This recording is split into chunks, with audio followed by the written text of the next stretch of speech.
নারী সাফ অনূর্ধ্ব-20 চ্যাম্পিয়নশিপে নিজেদের পঞ্চম ম্যাচেও জয় পেয়েছে বাংলাদেশ। বসুন্ধরা কিংস এরিনার অনুশীলন মাঠে শনিবার শ্রীলঙ্কাকে 5-0 গোলে হারিয়েছে বাংলাদেশ নারী ফুটবল দল।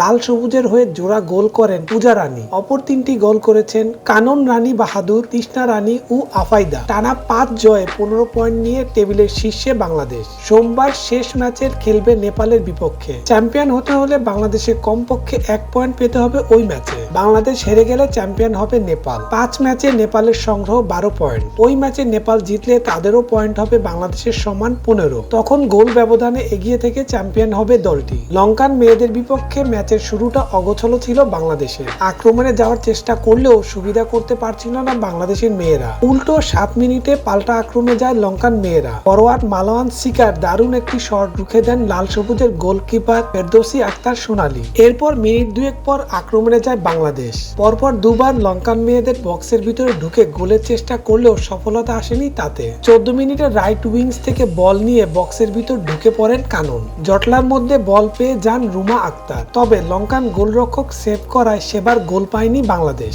24 মিনিটে কানন রানী বাহাদুরের গোলে ডেড লক ভাঙে বাংলাদেশ।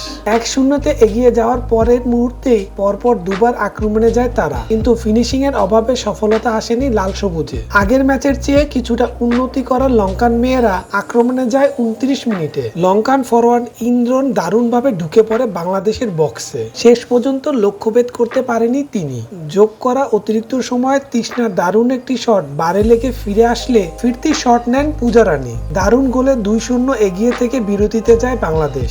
বিরতির পর লঙ্কান শিবিরে আবারও 3 গোল করে বাংলাদেশ। 73 মিনিটে বাঁ পায়ের শট দুর্দান্ত এক গোল করেন পূজা রানী দাস। 86 মিনিটে তিশা বল নিয়ে বক্সে ঢোকেন, এক ডিফেন্ডারকে কাটান। গোলরক্ষক থারুসিকা এগিয়ে এসেও সে যাত্রায় গোল বাঁচাতে পারেনি। ইনজুরির সময়ে পেনাল্টি পায় বাংলাদেশ। অধিনায়ক আফাইদা খন্দকার প্রান্তিক গোল করলে 5-0 ব্যবধানে জয় নিয়ে মাঠ ছাড়ে পিটার বাটলারের দল।